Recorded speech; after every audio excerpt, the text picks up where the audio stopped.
ওয়া ইলা সামুদা আখাহুম সালিহা, আর আমি সালেহ আলাইহিস সালামকে সামুদ জাতির কাছে পাঠিয়েছিলাম, তাদের ভাই সালেহকে পাঠিয়েছিলাম।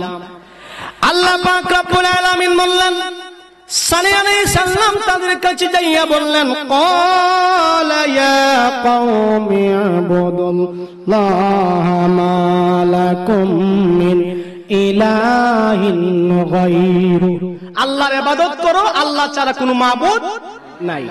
কিন্তু তারা কি করলো? এই সামুদ জাতি সালেহ আলাইহিস সালামকে বলল, একটা কাজ করো, এই সালেহকে আটকাইতে গেলে একটা অবাস্তব প্রস্তাব তার কাছে পেশ করো। অবাস্তব প্রস্তাব কি? সামনে একটা পাথর দেখলো, পাথর দেখার পরে সে বলল, কাফের মুশরিকরা বলল, সালেহ তুমি যেই তাওহীদের বাণী প্রচার করতেছো, তোমার রব যদি সত্য হয়, তুমি যদি সত্য হও, তাহলে এই পাথর থেকে একটা উট বের করে দেখাও। আল্লাহ পাক রব্বুল আলামিন সাথে সাথে একটা উট বের করে দিলেন। সুবহানাল্লাহ বলতেন না? সেই উটের ব্যাপারে আল্লাহ পাক রব্বুল আলামিন বললেন, কদ জাআতকুম বাইনাতুম মির রাব্বিকুম, তাদের কাছে তাদের প্রতিপালকের পক্ষ থেকে সুস্পষ্ট নিদর্শন এসেছে, সুস্পষ্ট রাস্তা আল্লাহ পাক রব্বুল আলামিন দিয়েছেন। কিন্তু আল্লাহ পাক রব্বুল আলামিন বললেন, হাদিহি নাকাতুল্লাহি লাকুম আয়া, একটা উট আল্লাহ পাক জান্নাত থেকে পাঠাইলেন এবং আল্লাহ নবী সালেহ আলাইহিস সালাম বললেন, এটা তোমাদের জন্য একটা নিদর্শন। সুবহানাল্লাহ বলতেন না? কিন্তু আল্লাহ পাক রব্বুল আলামিন বললেন, সালেহ আলাইহিস সালাম তাদেরকে বললেন, ফাযারুহা তাকুল ফি আরদিল্লাহ, এটাকে জমিনে চড়ে খেতে দাও, ওয়ালা তামুসসুহা বিসুইন, মন্দ উদ্দেশ্যে স্পর্শ করো না। এবার সমস্ত সামুদ জাতিকে কত উট খাইলাম, কত উট জব করলাম, আর এই উট রয়েছিনি বাকি। এরা একজনকে নিযুক্ত করলো, তুমি সেই উটটাকে জবাই করবা, তোমাকে এই পরিমাণ আমরা অর্থ করে দেব। সে জবাই করার জন্য যখন উদ্যত হলো, জবাই করে ফেললো। আল্লাহ পাক রব্বুল আলামিন সালেহ আলাইহিস সালামের মাধ্যমে যখন তাদের কাছে বাণী পৌঁছে দিচ্ছিলেন, এটা আল্লাহর উটটি, এটা জান্নাত থেকে আল্লাহ পাঠিয়েছেন, এই উটের কাছে তোমরা যেও না, উটকে তোমরা মন্দ উদ্দেশ্যে স্পর্শ করো না, উট তোমরা খাইতে পারবা না। তারা বলল, কত উট আমরা খাইলাম, আর এই উটটা কি বাকি রয়ে গেল নাকি? তারা যখন জবাই করলো, আল্লাহ পাক রব্বুল আলামিন সালেহ আলাইহিস সালামের কাছে এবার ওহী নাজিল করলেন, রে সালেহ, তোমার সঙ্গী সাথীদেরকে নিয়ে তুমি এই জমিন থেকে চলে যাও, বাকি ব্যবস্থা আমি আল্লাহ করি। তাফসিরে মাআলিমুত তানজিলের মধ্যে ইমাম বাগাবী এই সূরার শানে নজুলে দুইটি হাদিস বর্ণনা করেছেন, যা নির্বাচিত তাফসির দ্বিতীয় খণ্ডে ডক্টর আব্বাসী হুজুর এই হাদিস কানা কপি করেছেন। যে আমির ইবনে তুফাইল আরবাদ ইবনে রবিয়া রাসূল পাক সাল্লাল্লাহু আলাইহি ওয়াসাল্লামের কাছে এসে প্রশ্ন করল, তুমি কার দাওয়াত দাও, কিসের দাওয়াত দাও? আল্লাহর হাবিব জবাব দিলেন, আমি আল্লাহর দাওয়াত দেই, লা ইলাহা ইল্লাল্লাহ, যিনি ছাড়া কোনো উপাস্য নাই। আরবাদ আমির ইবনে তুফাইল সে আল্লাহর হাবিবকে প্রশ্ন করলো, ইয়া আবুল কাসিম, আপনি মেহেরবানি করে বলবেন কি যে মুহাম্মদ সাল্লাল্লাহু আলাইহি ওয়াসাল্লাম আপনি যে রবের পরিচয় দিলেন, যে রবের দাওয়াত দিচ্ছেন, সেই রব কিসের তৈরি? সেই রব কিসের তৈরি? উনি কি স্বর্ণের তৈরি, নাকি রূপার তৈরি, নাকি কাঠের তৈরি? নাউজুবিল্লাহ বলতেন না? তাফসিরে মাআলিমুত তানজিলের মধ্যে ইমাম বাগাবী লিখেন, আল্লাহর হাবিবকে যখন এই প্রশ্নগুলি করলো, তখনই আল্লাহ পাক রব্বুল আলামিন জিবরিল আমিনের মাধ্যমে এই সূরাটি নাজিল করলেন। সুবহানাল্লাহ বলতেন না? একদল ইহুদি আল্লাহর হাবিবের কাছে এসে প্রশ্ন করলো, সিফলানা রাব্বাক, তোমার রবের পরিচয় কি? তোমার রবের পরিচয়টা আমাকে দাও। লাআল্লানা নুমিনু বিকা, হয়তোবা আমরা ঈমান আনতে পারি। ইহুদিরা প্রশ্ন করলো, তাওরাত কিতাবের মধ্যে আল্লাহর কিছু গুণগান আমরা পেয়েছি, এখন তুমি বলো, তুমি যে আল্লাহর কালেমার দাওয়াত দিচ্ছ, তাওহীদের দাওয়াত দিচ্ছ, সেই আল্লাহ কিসের তৈরি? উনি খানাফিনা করেন কিনা? উনার কোন ওয়ারিস আছে কিনা? নাউজুবিল্লাহ বলতেন না? আল্লাহ পাক রব্বুল আলামিন জিবরিলের মাধ্যমে এই সূরাটি নাজিল করলেন। আর সবচাইতে গুরুত্বপূর্ণ, এই সূরাটি কেন নাজিল হলো? আবু তালেব কাফের মুশরিক, সমস্ত কাফের গুলি আবু তালেবের কাছে যাইয়া বলল, আবু তালেব, মক্কার জমিনে মুহাম্মদুর রাসূলুল্লাহ সাল্লাল্লাহু আলাইহি ওয়াসাল্লাম উনি দ্বীনের দাওয়াত দিচ্ছে, উনি ইসলামের দাওয়াত দিচ্ছে, উনার রবের পরিচয় দিচ্ছে। তুমি আমাদের পক্ষ থেকে মুহাম্মদের কাছে যাইয়া এই আবদারটা জানাও, এই প্রস্তাবটা আমাদের পক্ষ থেকে দাও। প্রস্তাব কি? তুমি যাইয়া তাকে বলবা, যদি সে ইসলামের দাওয়াতটা বন্ধ করে দেয়, সে যদি মক্কার নেতৃত্ব চায়, গোটা আরবের নেতৃত্বের চাবি যদি সে চায়, আমরা তার কাছে চাবি তুলে দিব। সুবহানাল্লাহ বলতেন না? সে যদি পরমা সুন্দরী নারীকে বিবাহ করতে চায়, তাকে আমরা তার হাতে আমরা নারী তুলে দিব। সে যদি আরবের অডেল ধন সম্পদ চায়, আমরা তার কাছে সম্পদ তুলে দিব। তবুও ইসলামের দাওয়াতটা যেন বন্ধ করে দেয়, সেই অনুরোধটা জানাও। আল্লাহর হাবিবের কাছে আবু তালেব যাইয়া বললেন, এই প্রস্তাবগুলি কাফেররা মুহাম্মদ ভাতিজা তোমাকে দিয়েছে, তুমি যদি এগুলি বন্ধ করে দাও, তুমি যদি তাওহীদের দাওয়াতটা বন্ধ করে দাও, তবে তারা সমস্তগুলি তোমার পায়ের নিচে ঠেলে দিবে। আল্লাহর হাবিব বললেন, ইয়া আম লাউ ওয়াদা আশ-শামসি ফি ইয়ামিনি ওয়াল কামারি ফি ইয়াসারি, আবু তালেব তুমি কাফেরদেরকে যাইয়া বলবা, আমার ডান হাতে যদি কাফেররা আসমানের সূর্যটাকে এনে দেয়, বাম হাতে যদি আকাশের চন্দ্রটাকে এনে দেয়, তবু আমি মুহাম্মদ ইসলামের দাওয়াত দেওয়া বন্ধ করব না। রাসূল সাল্লাল্লাহু আলাইহি ওয়াসাল্লামকে অটেল সম্পদের লোভ দেখালো, নারীর লোভ দেখালো, কিন্তু আল্লাহর হাবিব কোন প্রস্তাবই গ্রহণ করলেন না। আল্লাহর হাবিব দুনিয়ার কোন মোহ রাসূলের কাছে ছিল না, কিন্তু আমাদের কাছে কি? দুনিয়ার ধন সম্পদ, টাকা পয়সা, বাড়ি গাড়ি, সব কিছুর জন্য আমরা পাগল। আমরা একটি মুহূর্তের জন্য এই চিন্তাটা করি না যে আমরা এই মুহূর্তে যদি আমার দেহ থেকে রূহটা চলে যায়, তাহলে তো আমার কোনো মূল্যই নাই। না আছে? কথা বলেন, আছে নাই? সম্মানিত সুধী, হযরত ওমর বলেন, আল্লাহর হাবিব চাটাইয়ের মধ্যে ঘুমিয়েছিলেন, আমি দেখতে পাইলাম আল্লাহর হাবিবের পিঠ মুবারক এবং চাটাইয়ের মধ্য জায়গার মধ্যে কোনো বিছানা নাই। চাটাইয়ের দাগ আল্লাহর হাবিবের পিঠ মুবারকের মধ্যে পড়ে গেছে।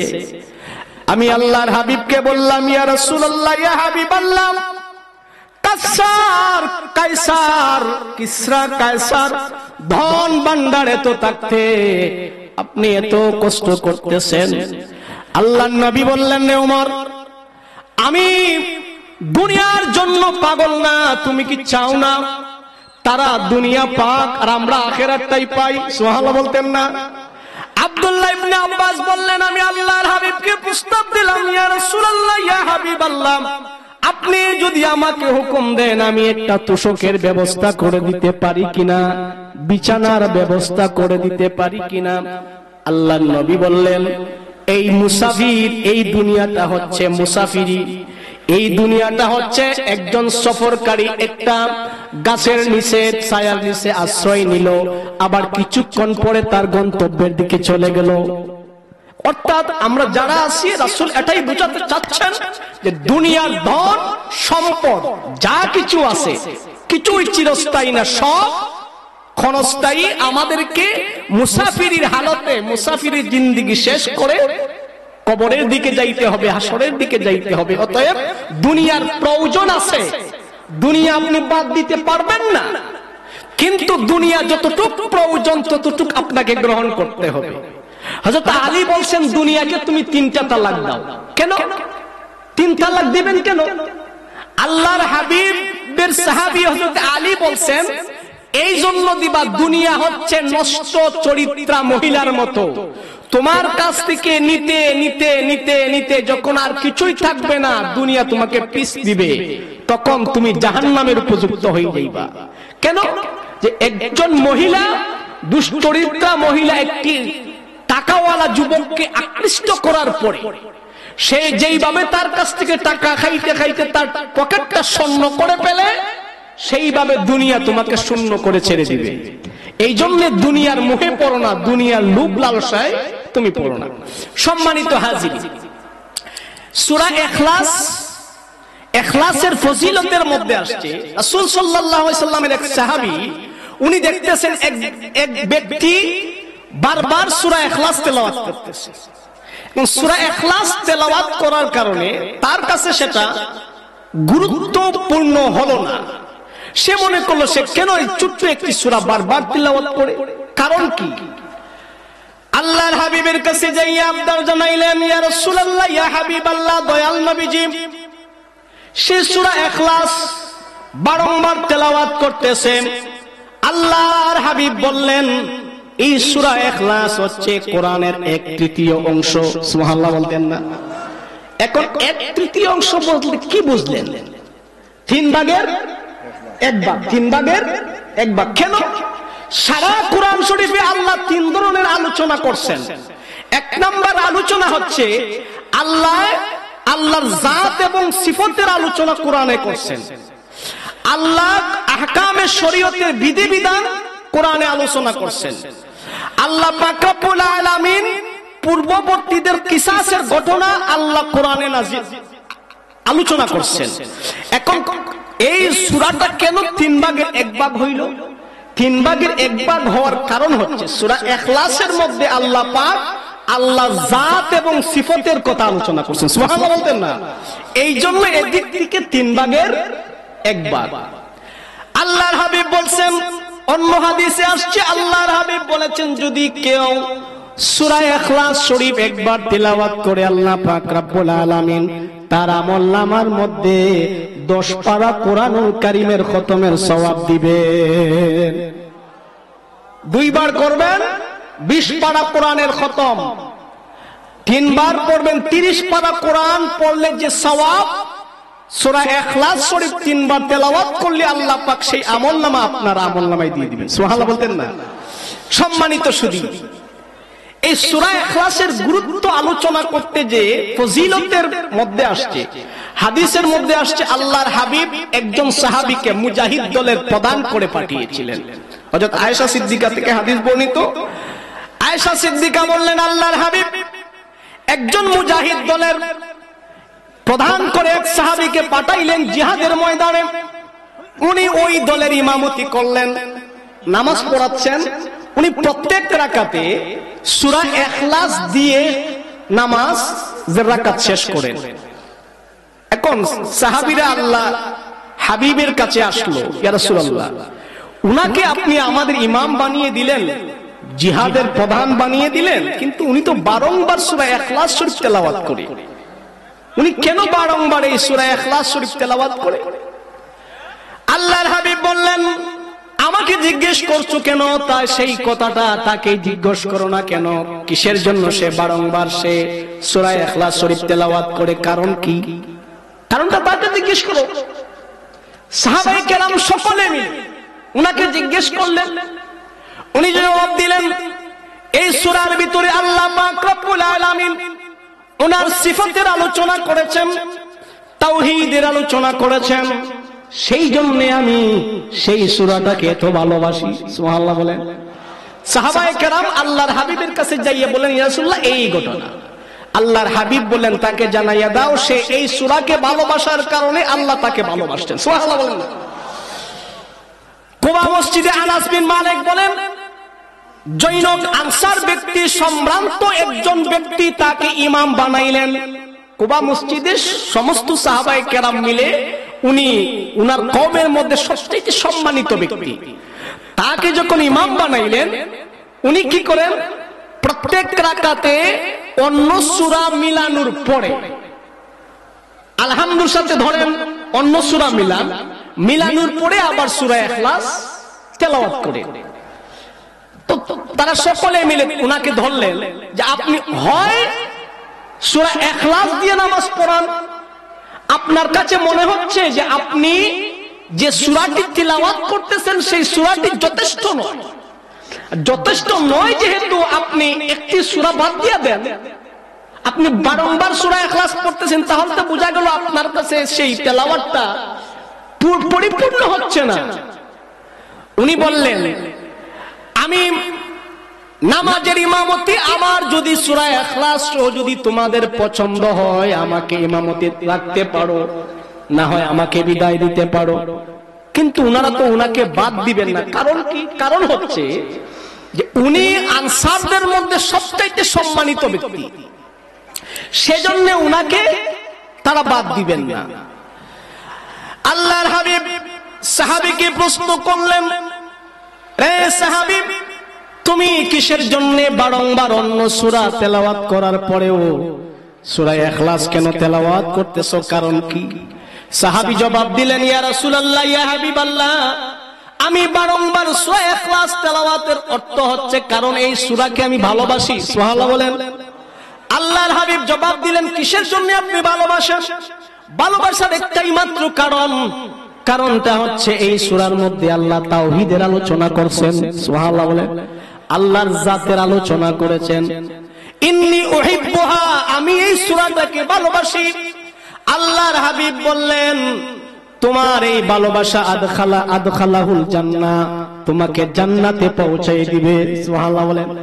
এই জন্য হাদিসে আসছে, রাসূল বলেছেন, যে ব্যক্তি সূরা ইখলাস শরীফ 10 বার তিলাওয়াত করবে, আল্লাহ পাক রব্বুল আলামিন তার জন্য জান্নাতে একটি সুন্দর একটি ঘর নির্মাণ করবেন। সুবহানাল্লাহ বলতেন না? প্রত্যেকদিন ঘুমানোর আগে রাসূল সাল্লাল্লাহু আলাইহি ওয়াসাল্লাম সূরা ইখলাস, সূরা ফালাক, সূরা নাস পড়ে হাতে ফু দিয়ে এই যে এইভাবে আওয়াজ করে শরীর মুবারক মুছতেন। কেন? এইভাবে শরীর বন্ধন করতেন যে আর জাদু টুনা আসবে না। এই সূরা ইখলাস যদি কেউ 100 বার তেলাওয়াত করে, ডান কাতে রাত্রির বেলা ঘুমাইতে যায়, আল্লাহর হাবিব বলেছেন আল্লাহ পাক রব্বুল আলামিন মৃত্যুর পরে তাকে ডান দিকে জান্নাতে প্রবেশ করাইবেন। সুবহানাল্লাহ বলতেন না? আসেন এবার আমি ফজিলত বললাম, শানে নুজুল বললাম, এবার আমরা এই আয়াতগুলির তাফসীরের মধ্যে প্রবেশ করব। আল্লাহ বলেন, কুল, হে রাসূল আপনি বলেন, হুয়াল্লাহু আহাদ, তিনি আল্লাহ এক। আল্লাহ কি একজন না দুইজন? একজন।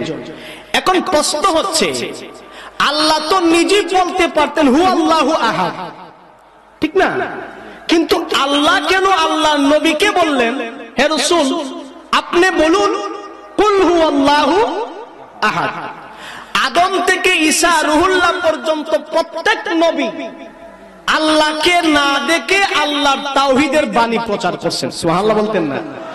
কিন্তু আমাদের নবী নূরে মুজাসসাম, নূরুন আলা নূর, মুহাম্মাদুর রাসূলুল্লাহ সাল্লাল্লাহু আলাইহি ওয়াসাল্লাম, উনি আল্লাহকে দেখে সাক্ষ্য দিয়েছেন। সুবহানাল্লাহ বলতেন না? এখন দেখে সাক্ষ্য দেওয়া আর না দেখে সাক্ষ্য দেওয়া কি এক না? আল্লাহর হাবিব মেরাজের রজনীতে আল্লাহকে দেখেছেন, মিরকাত মোল্লা আলী কারি মিরকাতের মধ্যে চূড়ান্ত মত উল্লেখ করেছেন, রাইয়া রাব্বিহি বিআইনি রাসিহি, আল্লাহর হাবিব মেরাজের রজনীতে আরশে আজিমে আল্লাহর হাবিবের কপালের দুই চক্ষু চর্ম চক্ষু দ্বারা আল্লাহকে দেখছেন। সুবহানাল্লাহ বলেন। এখন যদি কোন মৌলবী বলে আল্লাহকে দেখেন নাই রাসূল, কথাটা কি গ্রহণযোগ্য? কথাটা কি আপনি মানবেন? বুঝতে হবে যেই মৌলবী এই কথাটা বলতেছে তার মধ্যে গাফলা আছে, সে অবশ্যই কারো টাকা খেয়ে দালালি করতেছে। কথা বলেন। সম্মানিত হাজরিন, আল্লাহর হাবিব আল্লাহকে শরীরে জাগ্রত অবস্থায় চর্মচক্ষু দ্বারা আল্লাহকে দেখছেন। এই জন্য আল্লাহ পাক রব্বুল আলামিন আল্লাহর হাবিবকে সাক্ষী বানাইলেন। আদম থেকে ঈসা রুহুল্লাহ পর্যন্ত প্রত্যেক নবী আল্লাহকে না দেখে সাক্ষ্য দিচ্ছেন, আর আমার নবী মুহাম্মদুর রাসূলুল্লাহ সাল্লাল্লাহু আলাইহি ওয়াসাল্লাম আল্লাহকে দেখে সাক্ষ্য দিচ্ছেন। এখন ধরেন গুমগুমিয়ে একটা মার্ডার হয়েছে, এখন মার্ডার উঠছে আদালতে। জজ সাহেব জিজ্ঞেস করলো যে মার্ডার যে হয়েছে, সাক্ষীকে জিজ্ঞেস করলো আপনি কি দেখছেন? তো সে বলল স্যার আমি তো দেখছি। এখন উকিল বলল জজ সাহেব আপনি উনাকে জিজ্ঞেস করুন তখন সময়টা কত ছিল। তখন সাক্ষী বলে আমি তো দেখতে পাই না, দুই চোখে অন্ধ। কথা বুঝেন নাই? এখন দুই চোখে অন্ধ, দেখতে পাই নাই, তাহলে উনার সাক্ষী আর যে ব্যক্তি নিজ চোখে দেখে সাক্ষী দিছে তার সাক্ষী কি সমান? 1,24,000 পয়গাম্বর আল্লাহর হাবিবকে আল্লাহকে না দেখে তাওহীদের বাণী প্রচার করেছেন, সাক্ষী দিয়েছেন আল্লাহ এক। কিন্তু আমাদের নবী মুহাম্মদুর রাসূলুল্লাহ আল্লাহকে দেখে সাক্ষ্য দিয়েছেন। অতএব আল্লাহর নবীর সাক্ষ্য আর অন্যান্য নবীর সাক্ষ্যটা এক সমান নয়। সম্মানিত হাজিরিন, ইসলামের দাওয়াত আল্লাহর হাবিব দিয়েছেন। প্রত্যেকজন নবী ছিলেন এক একটা অঞ্চলের নবী।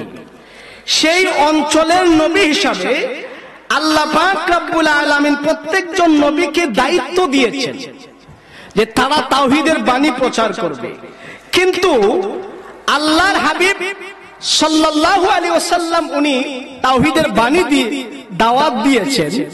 আল্লাহ পাক রব্বুল আলামিন সমস্ত নবীদের সম্পর্কে আল্লাহ কোরআনে আল্লাহর হাবিবকে বলেছেন, ওয়ামা আরসালনা মিন ক্বাবলিকা মির রাসূলিন ইল্লা নূহি ইলাইহি আন্নাহু লা ইলাহা ইল্লা আনা ফা'বুদুন। আমার আল্লাহ পাক রব্বুল আলামিন ওনার হাবিবকে বলেছেন, আপনার পূর্বে আমি অনেক রাসূল দুনিয়ার মধ্যে পাঠিয়েছি। ওয়ামা আরসালনা মিন ক্বাবলিকা মির রাসূলিন ইল্লা নূহ, তাদের কাছে আমি ওহী পাঠাইছি, তাদের কাছে আমি ওহী পাঠাইছি এবং তারা এই কথাটাই জমিনে প্রচার করছেন। কি প্রচার? প্রচারটা করছে এই ইল্লা আনা ফা'বুদুন, তুমি আমার আর আমি আল্লাহর ইবাদত করো। সুবহানাল্লাহ বলতেন না? এখন দেখেন আল্লাহর হাবিবকে আল্লাহ পাক রব্বুল আলামিন সমস্ত সৃষ্টি জগতের নবী হিসেবে পাঠিয়েছেন। আর আদম থেকে ঈসা রুহুল্লাহ পর্যন্ত আল্লাহ এক এক কওমের প্রতি এক একজন নবী পাঠিয়েছেন। তাদের দাওয়াত আর আল্লাহর হাবিবের দাওয়াত এক নয়। সম্মানিত হাজিরিন, আল্লাহ পাক রব্বুল আলামিন হযরত নূহকে বলেছিলেন, ওয়ালাকাদ আরসালনা নূহান ইলা কওমিহি فقال يا قوم اعبدوا الله ما لكم من إله غيره أفلا تتقون। আমি যখন হে নবী, আমি যখন নূহকে তার সম্প্রদায়ের কাছে পাঠিয়েছিলাম, সে আমার তাওহীদের দাওয়াতটা দিয়েছিল তার সম্প্রদায়ের কাছে এবং সে বলছিল তোমরা আল্লাহর ইবাদত করো, কিন্তু তারা আফালা তাত্তাকুন, আল্লাহ বলছিলেন তখন নূহ আলাইহিস সালাম তাদেরকে বলছিলেন তবুও কি তোমরা সাবধান হবে না? আল্লাহ কিন্তু নূহকে একটা কওমের কাছে পাঠিয়েছিলেন। এবার আসেন, আল্লাহ পাক রব্বুল আলামিন আদ জাতির কাছে একজন নবী পাঠিয়েছিলেন। আল্লাহ পাক রব্বুল আলামিন বলেন ওয়া ইলা আদিন আখাহুম হুদা, আল্লাহ বলেন আমি আদ জাতির নিকট তাদের ভাই হুদ আলাইহিস সালামকে পাঠিয়েছিলাম। ক্বালা ইয়া কওমি ইবুদুল্লাহ মা লাকুম মিন ইলাহিন গায়রু, আল্লাহ পাক রব্বুল আলামিন বলেন এই আদ জাতির কাছে হুদ যাইয়া বলছিল তোমরা আল্লাহর ইবাদত করো, তিনি ছাড়া কোনো ইলাহ নাই। আল্লাহ বলেন ইন আনতুম ইল্লা মুফতারুন, তোমরা তো মিথ্যা রচনাকারীতে কঠোর।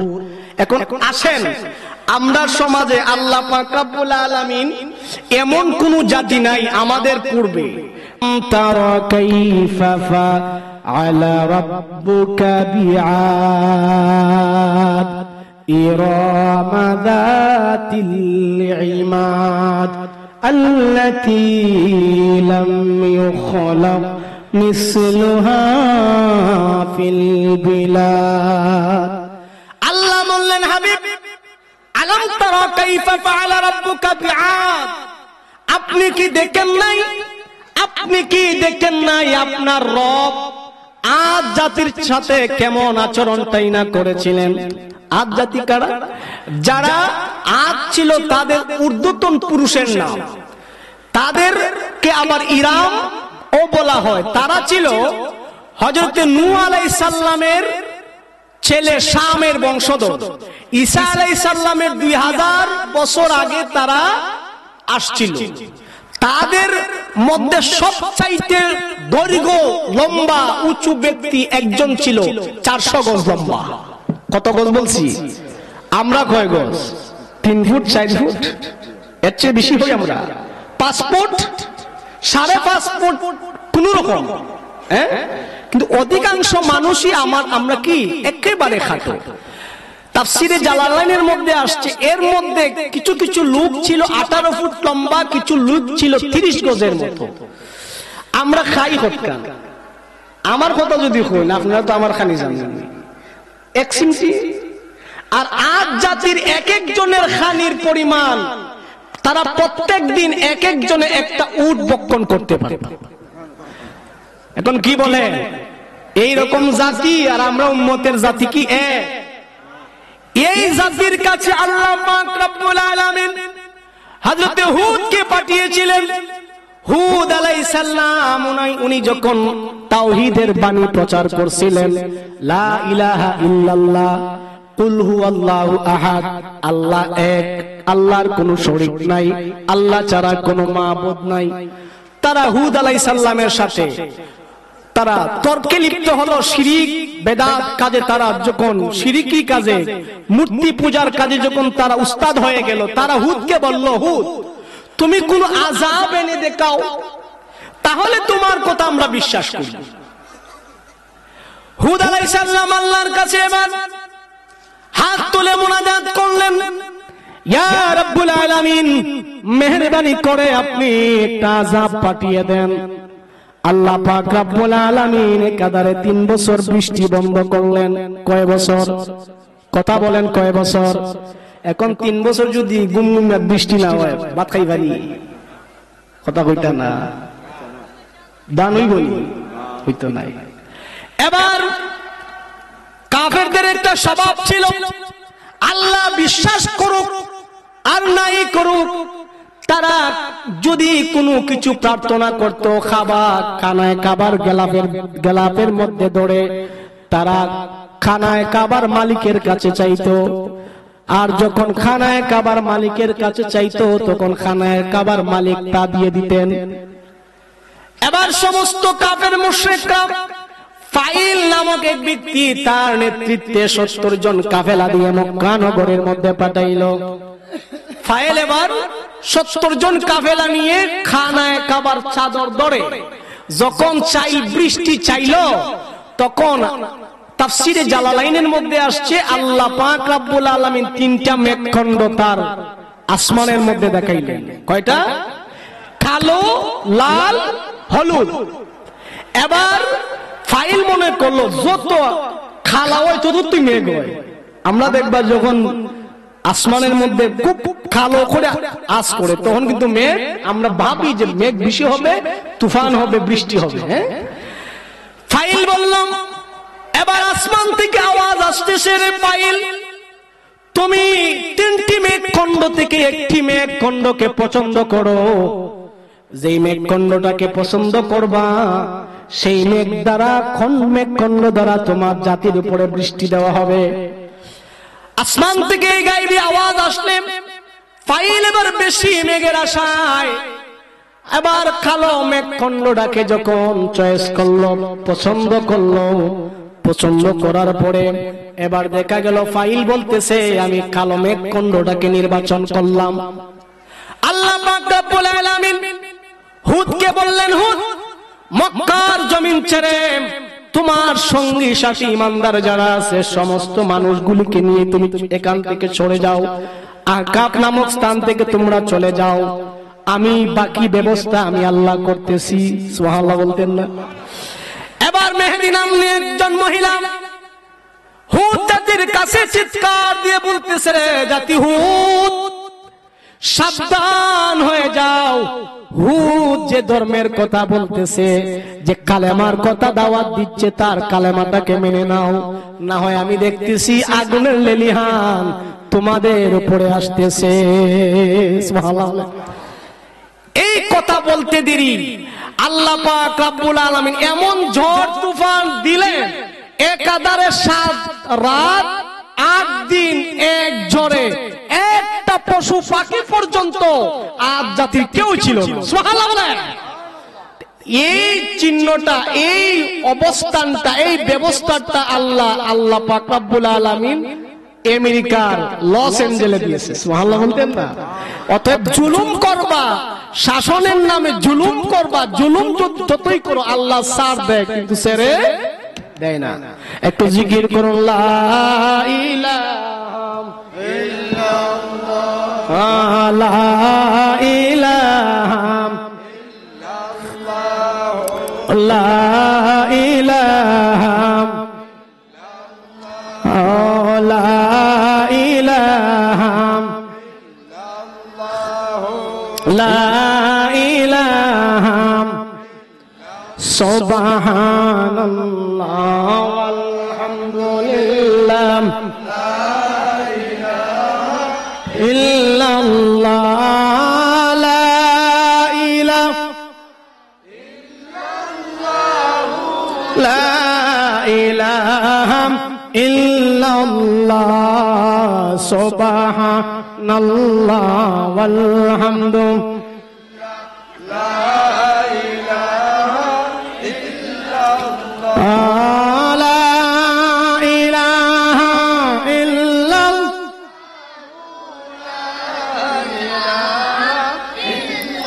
সম্মানিত হাজিরিন, তারপর আল্লাহ পাক রব্বুল আলামিন এবার পাঠাইলেন সামুদ জাতির কাছে, সালেহ আলাইহিস সালামকে পাঠাইলেন।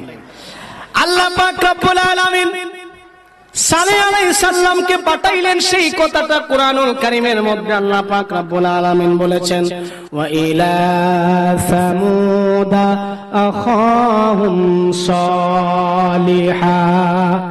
আর আমি সালেহ আলাইহিস সালামকে সামুদ জাতির কাছে পাঠিয়েছিলাম, তাদের ভাই সালেহকে পাঠিয়েছিলাম।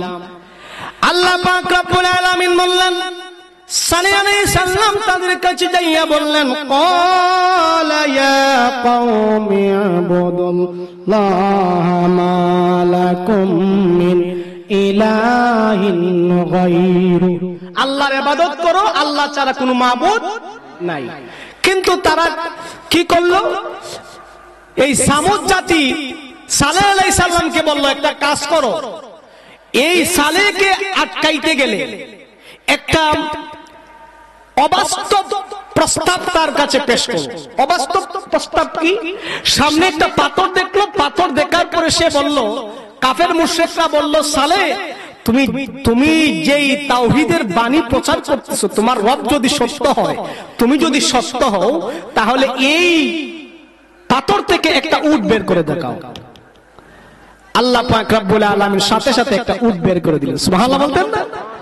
সেই উটের ব্যাপারে আল্লাহ পাক রব্বুল আলামিন বললেন, কদ জাআতকুম বাইনাতুম মির রাব্বিকুম, তাদের কাছে তাদের প্রতিপালকের পক্ষ থেকে সুস্পষ্ট নিদর্শন এসেছে, সুস্পষ্ট রাস্তা আল্লাহ পাক রব্বুল আলামিন দিয়েছেন। কিন্তু আল্লাহ পাক রব্বুল আলামিন বললেন, হাদিহি নাকাতুল্লাহি লাকুম আয়া, একটা উট আল্লাহ পাক জান্নাত থেকে পাঠাইলেন এবং আল্লাহ নবী সালেহ আলাইহিস সালাম বললেন, এটা তোমাদের জন্য একটা নিদর্শন। সুবহানাল্লাহ বলতেন না? কিন্তু আল্লাহ পাক রব্বুল আলামিন বললেন, সালেহ আলাইহিস সালাম তাদেরকে বললেন, ফাযারুহা তাকুল ফি আরদিল্লাহ, এটাকে জমিনে চড়ে খেতে দাও। ওয়ালা তামুসসুহা বিসুইন, মন্দ উদ্দেশ্যে স্পর্শ করো না। এবার সমস্ত সামুদ জাতিকে কত উট খাইলাম, কত উট জব করলাম, আর এই উট রইছিনি বাকি। এরা একজনকে নিযুক্ত করলো, তুমি সেই উটটাকে জবাই করবা, তোমাকে এই পরিমাণ আমরা অর্থ করে দেব। সে জবাই করার জন্য যখন উদ্যত হলো, জবাই করে ফেললো। আল্লাহ পাক রব্বুল আলামিন সালেহ আলাইহিস সালামের মাধ্যমে যখন তাদের কাছে বাণী পৌঁছে দিচ্ছিলেন, এটা আল্লাহর উটটি, এটা জান্নাত থেকে আল্লাহ পাঠিয়েছেন, এই উটের কাছে তোমরা যেও না, উটকে তোমরা মন্দ উদ্দেশ্যে স্পর্শ করো না, উট তোমরা খাইতে পারবা না। তারা বলল, কত উট আমরা খাইলাম, আর এই উটটা কি বাকি রয়ে গেল নাকি? তারা যখন জবাই করলো, আল্লাহ পাক রব্বুল আলামিন সালেহ আলাইহিস সালামের কাছে এবার ওহী নাজিল করলেন, রে সালেহ, তোমার সঙ্গে সাথীদেরকে নিয়ে তুমি এই জমিন থেকে চলে যাও, বাকি ব্যবস্থা আমি আল্লাহ করি। আল্লাহ পাক রব্বুল আলামিন প্রথম জুমার দিনে তাদের চেহারা লাল করলেন, দ্বিতীয় জুমার দিনে তাদের চেহারা হলুদ করলেন, তৃতীয় জুমার দিনে তাদের চেহারা কালো বর্ণের করে দিলেন। এরপরে আল্লাহ পাক জিবরাইলকে বললেন, জিবরিল তুমি কি তোমার স্থানে আছো? জিবরিল বললেন, ইয়া রাব্বি, আমি অবশ্যই, লাব্বাইক ইয়া রাব্বি, আমি আপনার আনুগত্যের উপর দাঁড়িয়ে আছি। আল্লাহ পাক রব্বুল আলামিন জিবরিলকে বললেন, যাও এই সামুদ জাতির কাছে যাইয়া বিকট একটা চিৎকার দাও। আল্লাহ পাক রব্বুল আলামিন হুকুম করার পরে জিবরিল আলাইহিস সালাম যখন একটা চিৎকার দিলেন, চিৎকার দেওয়ার সাথে সাথে সমস্ত জাতিগুলার হৃৎপিণ্ড ফেটে মারা গেল। তাহলে আল্লাহর সাথে বাড়াবাড়ি করলে, জুলুম করলে আল্লাহ ছাড় দেয়, কিন্তু ছেড়ে দেয় না। আল্লাহুম্মা সাল্লি সাইয়্যিদিনা মাওলানা মুহাম্মদ ওয়া আলা আলি সাইয়্যিদিনা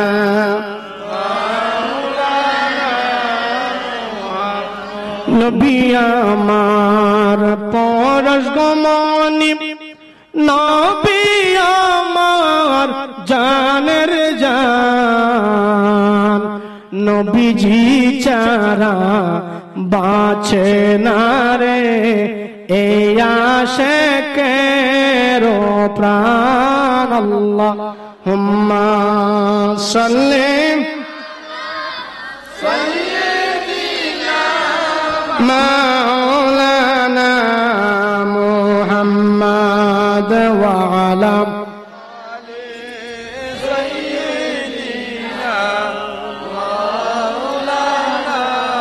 সম্মানিত সুধী, এতক্ষণ শুনলাম সূরা ইখলাসের প্রথম আয়াতের তাফসীর। এবার আসেন আল্লাহ পাক রব্বুল আলামিন দ্বিতীয় আয়াতে বলেছেন, আল্লাহুস সামাদ লাম ইয়ালিদ ওয়া লাম ইউলাদ ওয়া লাম ইয়াকুল লাহু কুফুয়ান আহাদ।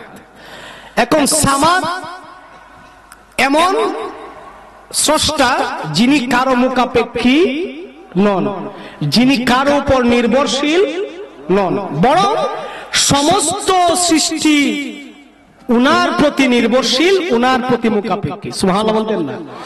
হাসান বসরি এই আয়াতের তাফসীর করতে যাইয়ে উনি লিখছেন, আস-সামাদুল্লাযী লা জাওফা লাহু, সামাদ বলা হয় এমন ব্যক্তিকে যার পেট নাই, যিনি খান না কিন্তু অপরকে খাওয়ান, যিনি ঘুমান না, যিনি অপরকে ঘুমের ব্যবস্থা করেন। সুবহানাল্লাহ বলতেন না? এই যে রাত্রির বেলা আল্লাহ পাক রব্বুল আলামিন বলেন ওয়াজআলনা নাওমাকুম সুবাতা, আল্লাহ বলছেন আমি ঘুমকে করেছি আরামদায়ক। ওয়াজ শুনতেছেন, কিছুক্ষণ পরে আরো আলেম যারা আছেন তাদের ওয়াজ শুনে চট করে ঘুমিয়ে পড়বেন। এই ঘুমকে আল্লাহ পাক মানুষের প্রশান্তির জন্য আরামদায়ক করছেন। সুবহানাল্লাহ বলতেন না? এখন কাফেররা বলল যে সামাদকে বসরাবাসীরা হযরত হুসাইন রাদিয়াল্লাহু তাআলা আনহুর কাছে চিঠি লিখলেন। চিঠি কি? ইন্না আহলিল বসরা কুতিবু ইলাল হুসাইন ইবনে আলী রাদিয়াল্লাহু তাআলা আনহুমা ইয়াসআলুহু আনিস সামা। সুবহানাল্লাহ বলতেন না?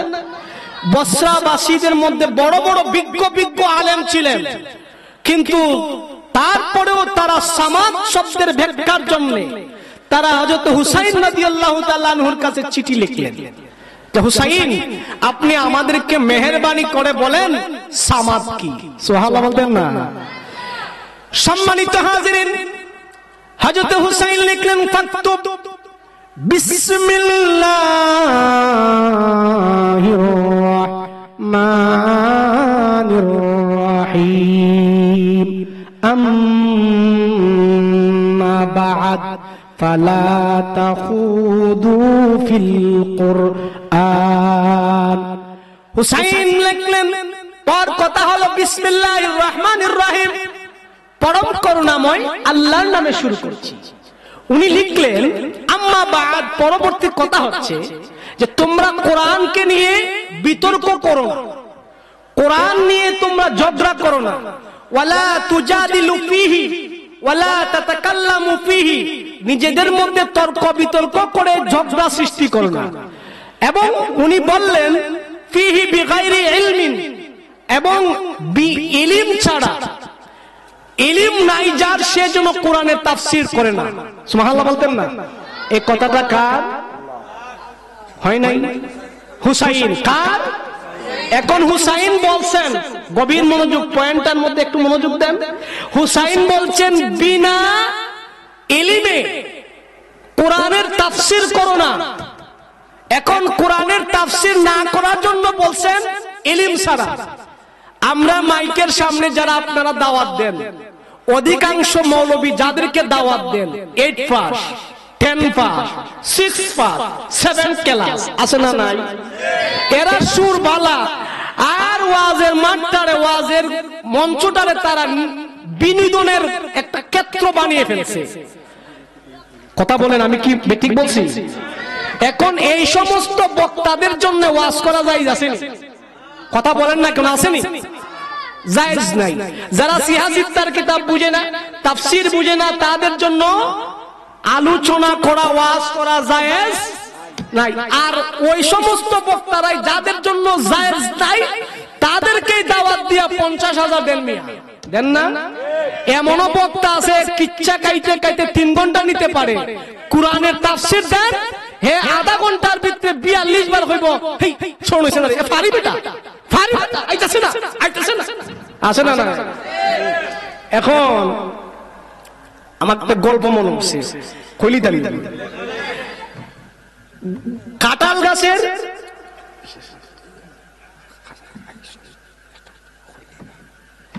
সম্মানিত হাজিরিন, বিশেষ অতিথি চলে আসতেছেন, কাছাকাছি আছেন আপনারা, যারা এখনো বাড়িতে আছেন আপনারা চলে আসবেন।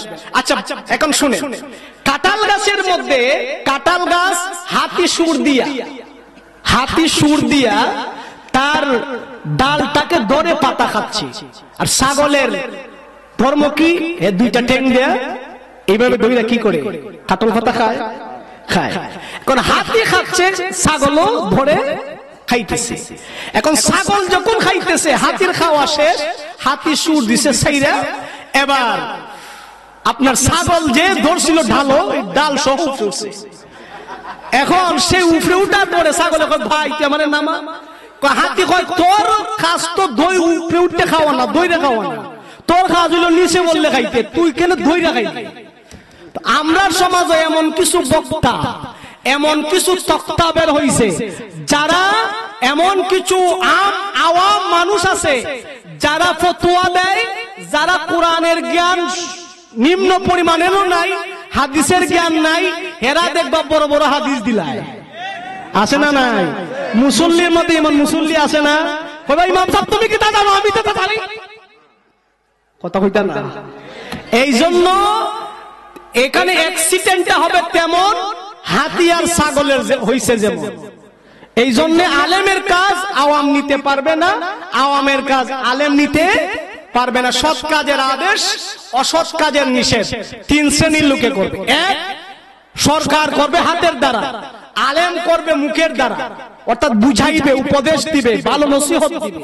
আর আওয়াম যারা, আম পাবলিক যারা, এরা অন্তরে ঘৃণা করবে। কথা বুঝছেন? এখন যদি আলেমের কাজ আওয়াম নেয় আর সরকারের কাজ আলেম নেয়, ওইবনি হইতো না। অতএব সাবধান, সতর্ক। ওই ইউটিউবের ওয়াজুন না, ফেসবুকের ওয়াজুন না, মসলা দিউন না আর হাদিস লিখুন। সম্মানিত হাজরিন, একটু জিকির করুন লা ইলাহা লা ইলাহা লা ইলাহা লা ইলাহা লা ইলাহা লা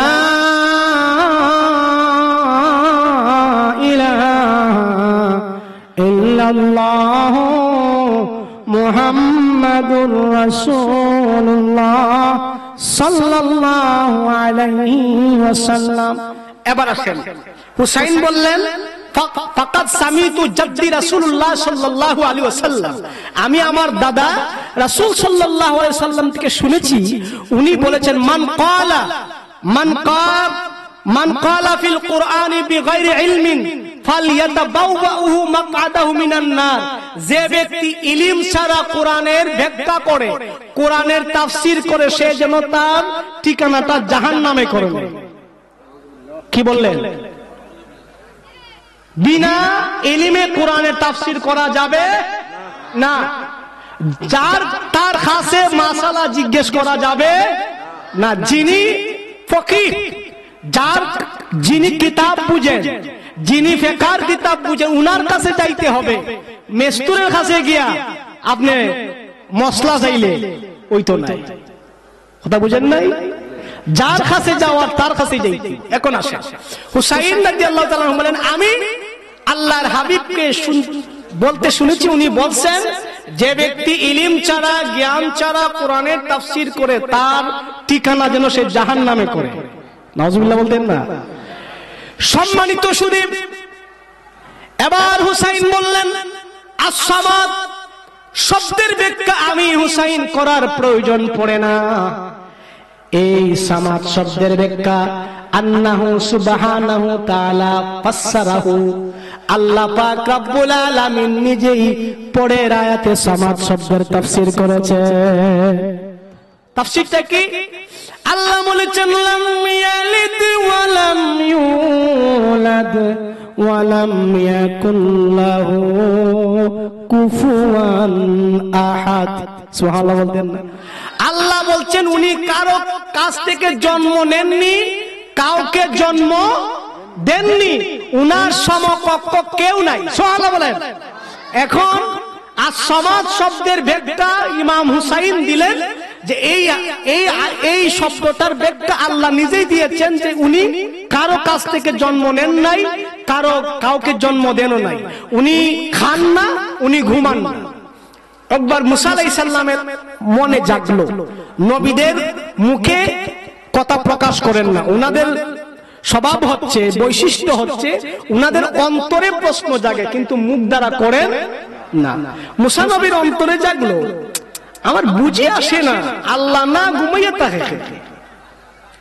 এখন আল্লাহ তো মুসা নবীর অন্তরের কথাটা শুনে ফেলছেন, যে মুসা বলল, আমি আল্লাহ না ঘুমাইয়া থাকি কেন?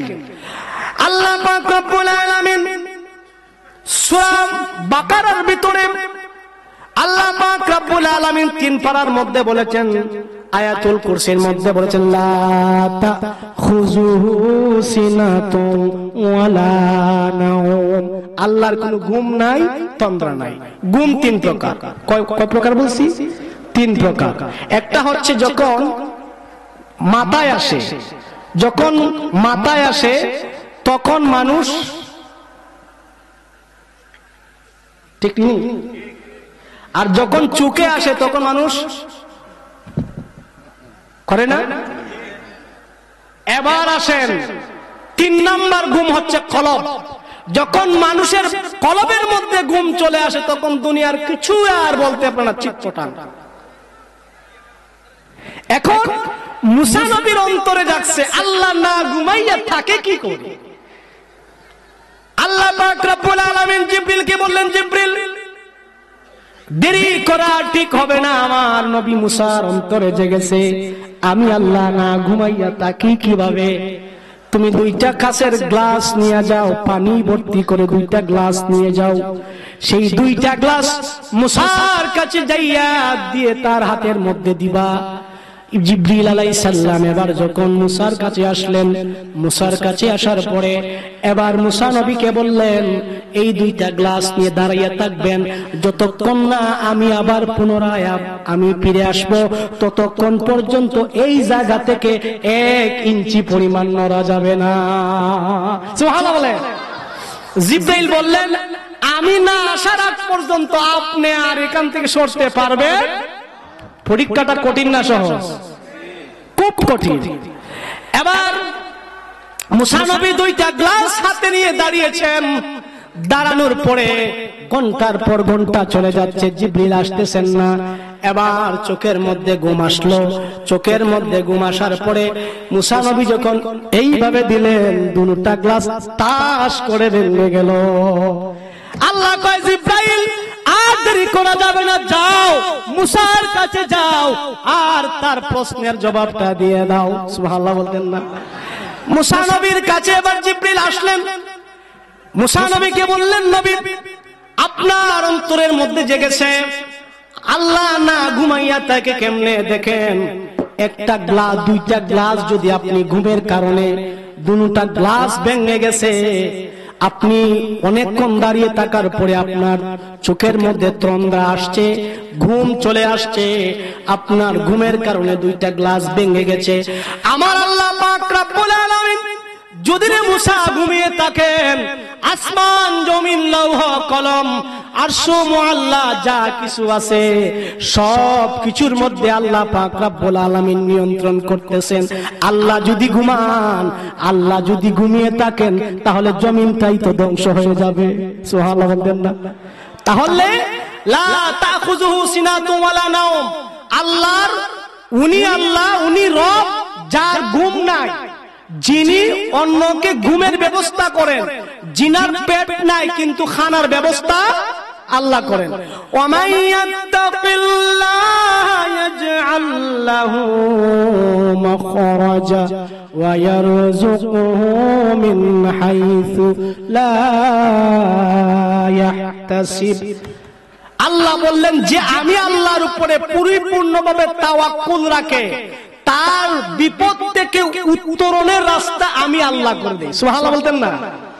এবং সে যদি আমি আল্লাহর উপরে পুরোপুরি তাওয়াক্কুল রাখে, তার রিজিকের ব্যবস্থা আমি আল্লাহ কোথা থেকে করব সে চিন্তাও করতে পারবে না, সে কল্পনাও করতে পারবে না। সুবহানাল্লাহ বলেন। এবার একজন সাহাবী, উনার 2টা সমস্যা। উনার একটা সমস্যা হচ্ছে কাফেররা উনার সন্তানকে বন্দী করছে, মালেক আশজাইর সন্তান। আরেকটা হচ্ছে উনি ক্ষুধার্ত, উনার ঘরের মধ্যে কোনো খানা নাই। এবার মালেক আশজাইর বিবি পরামর্শ দিলেন, স্বামীকে পরামর্শ দিলেন, আপনি মেহেরবানি করে আল্লাহর হাবিবের কাছে যান। আমার মনে হয় এই সমস্যাগুলির জন্য আল্লাহর হাবিবের কাছে গেলে হয়তোবা আল্লাহর হাবিব আমাদেরকে কোনো আমল বাতলিয়ে দিবেন, কোনো উপদেশ দিয়ে দিবেন। মালিক আশজাইর আল্লাহর হাবিবের কাছে যাইয়া বললেন, ইয়া রাসূলুল্লাহ, ইয়া হাবিবাল্লাহ, আজকে 1 সপ্তাহ হয়ে যায় আমার ঘরের চুলার মধ্যে আগুন ধরে না, আর একটি সমস্যা হচ্ছে আমার সন্তানকে কুরাইশরা তারা বন্দী করেছে, মুশরিকরা বন্দী করে ফেলেছে। এখন আমরা কি করতে পারি? আল্লাহর হাবিব আবার বললেন, আনতাস্তাকসিরু কাওলা লা হাওলা ওয়ালা কুওয়াতা ইল্লা বিল্লাহ, তুমি বেশি বেশি করে লা হাওলা ওয়ালা কুওয়াতা পড়তে থাকো। লা হাওলা ওয়ালা কুওয়াতা ইল্লা বিল্লাহ, এই বাক্যটা আল্লাহ রাসূল শিখিয়ে দিলেন যে এই বাক্যটা তুমি বেশি বেশি করে পড়তে থাকো, তাহলে আল্লাহ বিপদ থেকে উত্তরণের রাস্তা আল্লাহ বের করবেন। সুবহানাল্লাহ বলতেন না? বাড়ির মধ্যে যাইয়া বিবিকে বললেন, বিবি রে, আল্লাহর হাবিব বললেন আমাদেরকে একটা তাসবিহ শিক্ষা দিয়েছেন। তাসবিহটা হচ্ছে বিপদের সময় রিজিকের জন্য অধিক অধিক পরিমাণ রিজিক আহরণ করার জন্য আল্লাহ পাক রব্বুল আলামিন এই বাক্যটা আমাদেরকে শিখিয়ে দিয়েছেন, এই তাসবিহ শিখিয়ে দিয়েছেন, লা হাওলা ওয়ালা কুওয়াতা ওয়াল হামদুলিল্লাহ। সম্মানিত সুধী, শবে বরাতের জিকিরের কথা আপনাদের স্মরণ আছে? হয়নি? চোখটা বন্ধ করে কলবের দিকে খেয়াল রেখে একটু জিকির করুন। আল্লাহ আল্লাহ আল্লাহ আল্লাহ আল্লাহ আল্লাহ মাশাআল্লাহ আল্লাহ আল্লাহ।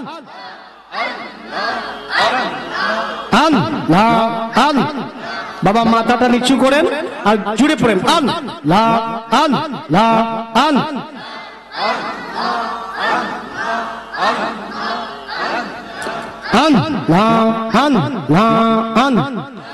আল্লাহ আল্লাহ রে মন আল্লাহ আল্লাহ কর জপ নাম, আল্লাহর নামটি না লইলে দিল তো জিন্দা হবে না গো, দিল তো জিন্দা হবে না। আল্লাহ আল্লাহ মাশাআল্লাহ আল্লাহ আল্লাহ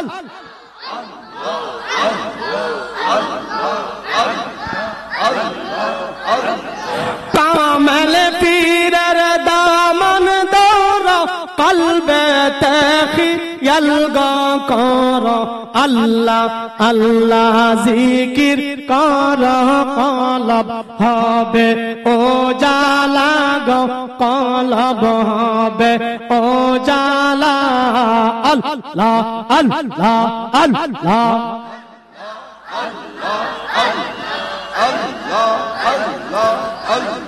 মাশাআল্লাহ আল্লাহ আল্লাহ আল্লাহ।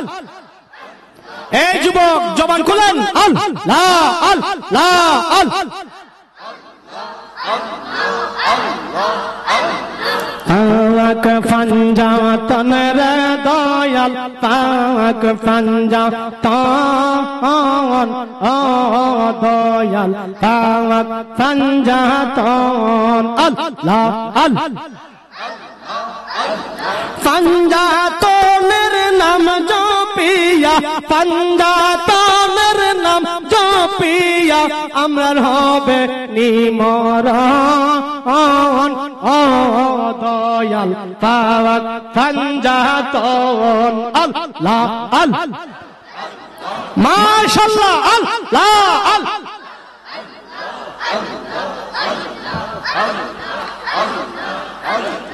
অন্ধকার নৈরাকার ছিল না যখন, অন্ধকার নৈরাকার ছিল না যখন, দয়াল নবীর নূরের দ্বারা, দয়াল নবীর নূরের দ্বারা আল্লাহ করিল সৃজন ও দয়াল, পাক পাঞ্জাতন আল্লাহ আল্লাহ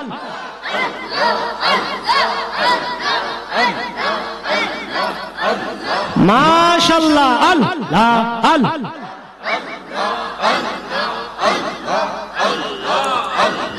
আল্লাহ আল্লাহ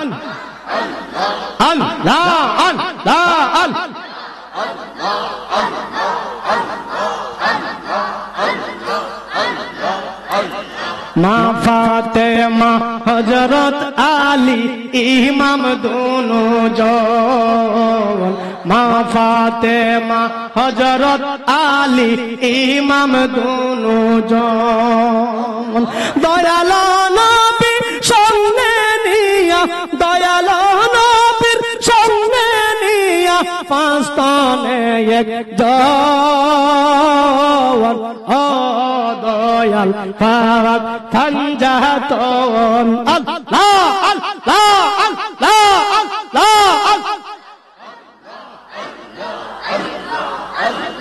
আল্লাহ আল্লাহ পাক ফাঞ্জাতন রঙ দয়াল পাক ফাঞ্জাতন।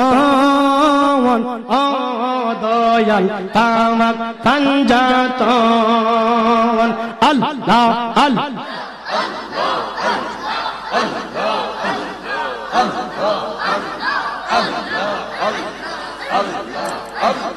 আল্লাহ আল্লাহ আল্লাহ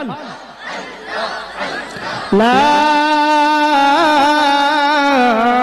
ইলাহা ইল্লাল্লাহ মুহাম্মাদুর রাসূলুল্লাহ সাল্লাল্লাহু আলাইহি ওয়াসাল্লাম।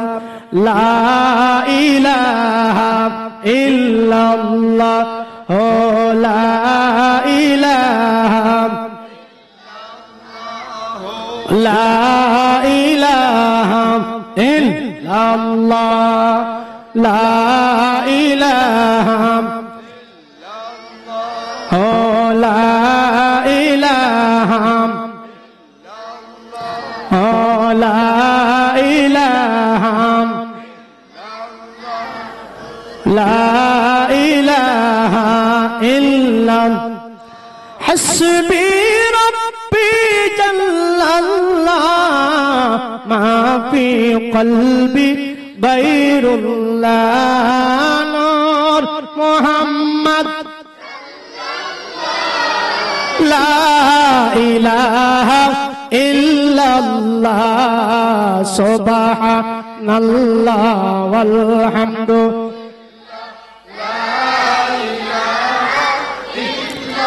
লা ইলাহা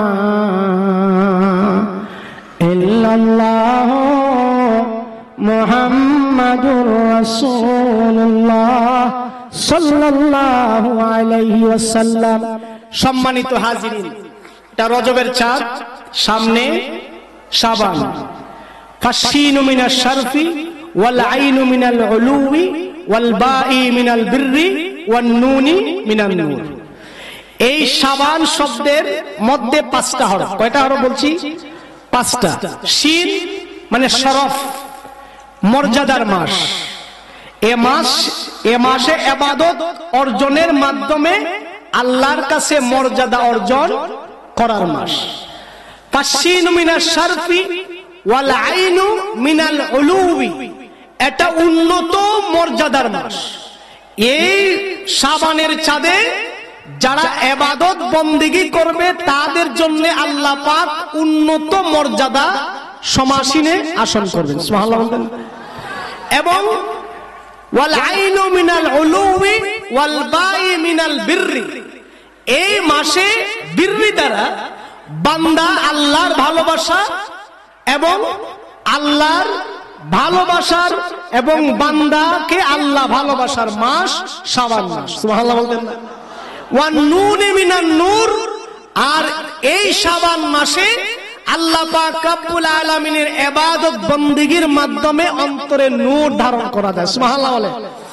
এখন এই শাবানের চাঁদে এমন একটি রাত আছে, লাইলাতুন নিসফু মিন শাবান, যেই শাবানের চাঁদে আপনি বিগত এক বছরের যত গুনাহ করছেন যদি তওবা তাবিজ করেন যে আল্লাহ আর এই জীবনে আর এই গুনাহগুলি করব না, আল্লাহ ক্ষমা করবেন। আর যদি মনে করেন আজকে রাতে যা খানদার খাইন্দালাই কালকে সকাল দিকে স্টার্ট দিলাই, আল্লাহ আপনাকে সেই রকম ক্ষমা করবেন না। আল্লাহ পাক রব্বুল আলামিন বলছেন যে তুমি একবারে খালিস নিয়তে তুবু ইলাল্লাহি তাওবাতান নাসুহা, তুমি খালিস নিয়তে তওবা করো। এক ব্যক্তি হাদিস শরীফে আসছে, মিশকাতের হাদিসে আসছে যে 99টা খুন করার পরে একজনের কাছে গেছে, একজন পাদ্রীর কাছে গেছে, যাইয়া বলতেছে আমি তো 99টা খুন করছি, আল্লাহ পাক আমার জন্য কোনো ক্ষমার ব্যবস্থা আল্লাহর কাছে আছে কিনা, কোনো সুযোগ আছে কিনা। পাদ্রী বলল 99টা খুন করছো, আবার তুমি আল্লাহর ক্ষমাও চাও? সম্ভব না। ওই লোকটি বলল 99টা খুন করার পরেও যদি জাহান্নামে যাইতে হয়, তাহলে 100টা করলেও তো জাহান্নামে যাইতে হয়, তাহলে তোমারে আর দুনিয়ায় রাখবো না। সাথে সাথে ওই ব্যক্তিকে খুন করার পরে 100টা খুন করলো। হাঁটতেছে রাস্তা দিয়া হাঁটার পরে এক ব্যক্তির সাক্ষাৎ পেল, কই ভাই আমি 100টা খুন করেছি, আমার জন্য আল্লাহর কোনো ক্ষমা আছে কিনা? একটা কাজ করো, ওই এলাকায় একজন হুজুর আছে, তার কাছে যাও, হয়তো বা উনার কাছে গেলে একটা ব্যবস্থা আমার আল্লাহ করতে পারে, উনি একটা উপদেশ দিতে পারেন যে উপদেশের ভিতরে আল্লাহর রহমত বরকত আছে। উনি গেল, যাওয়ার পরে এবার বলল ভাই যে আমি 100টা গুনাহ করছি, এখন এই গুনাহ থেকে আমি পরিত্রাণ পাওয়ার জন্য আল্লাহর ক্ষমা কিভাবে পাইতে পারি? তখন সে বলল শুনেন, সামনে 2টা গ্রাম, একটা কাফরা, একটা কাসরা, একটা কাফরা। এখন এক গ্রাম কাসরা যে গ্রামটা, সেই গ্রামের মানুষগুলি নেক কাজ করে, আর কাফরা যে গ্রাম, সেই গ্রামের মানুষগুলি গুনাহের কাজ করে। যে গ্রামের মানুষগুলি নেক কাজ করে, সেই নেক কাজের দলে যাইয়া তুমি যদি নেক কাজ শুরু করে দাও, তাহলে হয়তো বা আল্লাহ তোমাকে ক্ষমা করতে পারে। সুবহানাল্লাহ বলতেন না? ওই ব্যক্তি রওনা দিল। আল্লাহ পাক রব্বুল আলামিন আজরাইলকে বললেন, আজরাইল আর দেরি করা যায় না, তার রূহটা কবজ করে আনো। রূহটা যখন রাস্তার মধ্যে কবজ হয়ে গেল, যখন আজরাইল আলাইহিস সালাম রূহটাকে কবজ করে দিলেন, এবার আযাবের ফেরেশতা, রহমতের ফেরেশতা, 2 দল ফেরেশতা আসলেন। রহমতের ফেরেশতা বলতেছে সে জান্নাতি, তাকে আমরা জান্নাতে নিয়ে যাব। আর আযাবের ফেরেশতা বলতেছে না, সে জাহান্নামী, তাকে আমরা জাহান্নামে নিয়ে যাব। তখন তাদের মধ্যে ফয়সালা আল্লাহ করলেন। আল্লাহ পাক রব্বুল আলামিন বললেন, তোমাদের মধ্যে ঝগড়া করার কোনো প্রয়োজন নাই, তোমরা একটা কাজ করো, তোমরা ফিতা ফিট করো। যে গ্রামের দিকে সে যাওয়ার জন্য প্রস্তুত ছিল, কোন গ্রামের দিকে তার কদম বেশি, যদি নেক কাজ যেই গ্রামের মানুষগুলি করে, সেই গ্রামের দিকে যদি তার কদমটা বেশি হয়ে থাকে, তাহলে সে জান্নাতীদের অন্তর্ভুক্ত। আর যে গ্রামের মানুষগুলি খারাপ কাজ করে, গুনাহের কাজ করে, সেই দিকে যদি তার কদমটা বেশি হয়, তাহলে সে জাহান্নামীদের অন্তর্ভুক্ত। এই কথা বলার পরে ফেরেশতারা এবার ফিতা ফিট করলেন। আল্লাহর হাবিব বললেন, ফেরেশতারা যখন ফিতা দ্বারা মাপ দিচ্ছিলেন, মাপ যখন শুরু করে দিলেন, আল্লাহ পাক রব্বুল আলামিনের ফেরেশতারা মাপার জন্য রেডি হয়ে গেলেন। দেখা গেল তার নেক কাজ করে যেই গ্রামের মানুষগুলি, সেই দিকে তার 1 কদম বেশি আছে। আল্লাহর কাছে গুনাহ করছেন, একটা কথা শুনুন, নামাজ পড়েন নাই, রোজা রাখেন নাই, হজ করেন নাই, যাকাত দেন নাই, এগুলি আল্লাহর হক। এগুলি কার হক? আল্লাহর। এখন বান্দার হক নষ্ট করবেন, আল্লাহর হক নষ্ট করছেন। আল্লাহ ইচ্ছে করলে মাপ দিতেও পারেন, নাও দিতে পারেন, অথবা মাপ পেতেও পারেন। কিন্তু বান্দার হক যদি আপনি নষ্ট করেন, যেমন ভাইয়ের সাথে ভাইয়ের সম্পর্ক, ভাইয়ের অধিকার ভাইয়ের কাছে, ভাইয়ের কাছে বোনের অধিকার, ফুফুর অধিকার ভাই ফুতের কাছে, এইভাবে যে অধিকারগুলি আছে না, আত্মীয় স্বজনের অধিকার, পাড়া প্রতিবেশীর অধিকার, আমরা তো পাড়া প্রতিবেশীর অধিকারই জানি না। আমরা যদি পাড়া প্রতিবেশীর অধিকার জানতাম, হাদিসে আসছে তোমার আশেপাশে 40 গড় পাড়া প্রতিবেশী। সুবহানাল্লাহ বলতেন না? রাসূল বলছেন তুমি যখন তরকারি রান্না করো, তখন তরকারির মধ্যে ঝোল বেশি করে দাও। যদি তোমার আশেপাশের প্রতিবেশীর কোনো মানুষ আইয়া তোমার কাছে যদি তরকারি চায়, যাতে করে তোমার ঘর থেকে খালি না যায় সেই ব্যবস্থা তুমি করো। সুবহানাল্লাহ বলেন। আমরা কি সেইটা করি? আমরা তো করি না। আমরা করি কি, আগে চাচা আপন প্রাণ বাঁচা, এরপরে নেপরে। এখন বিষয়টা হচ্ছে আল্লাহর হাবিব পাড়া প্রতিবেশীর অধিকার, আত্মীয় স্বজনের অধিকার, আত্মীয়তা সম্পর্ক বিচ্ছিন্নকারী কখনোই জান্নাতে যাইতে পারে না। রাসূল সাল্লাল্লাহু আলাইহি সাল্লাম আত্মীয়তার সম্পর্ককে টিকিয়ে রাখার জন্য জোর উপদেশ দিয়েছেন। আত্মীয়ের বাড়ি আসা যাওয়ার করার জন্য বলছেন। এখন মনে করেন বোন বাইরের কাছ থেকে সম্পত্তি নিছি গা, এখন বাইয়া কয় সম্পদ যখন নিলই গিয়া তার আমি আগে দেখতাম, আর দেখার কোনো প্রয়োজন নাই। ওর বাড়ির থেকে ইফতারি আইবনি, খোয় মন আইব, খোয় কেজি দিব, মিষ্টি কয় কেজি হইতো, জিলাপি কয় কেজি তো সব দেখে, কিন্তু নিজের বোনের বাড়িতে ইফতারি দিবে কিনা সেটা সে চিন্তা করে না। করে বলেন, করে না, কারণ বোনের খবর নেই না। সম্মানিত সুধী, আমরা আসলে যেভাবে ইসলাম আমাদেরকে চলার কথা বলছে আমরা সেইভাবে চলতে পারি না। আমরা সেইভাবে সেই পথটা, সেই মতটা আমরা মানতে পারি না। ইসলাম বলছে, দেখেন ইসলাম বলছে বিয়ের মধ্যে সাক্ষী দুইজন।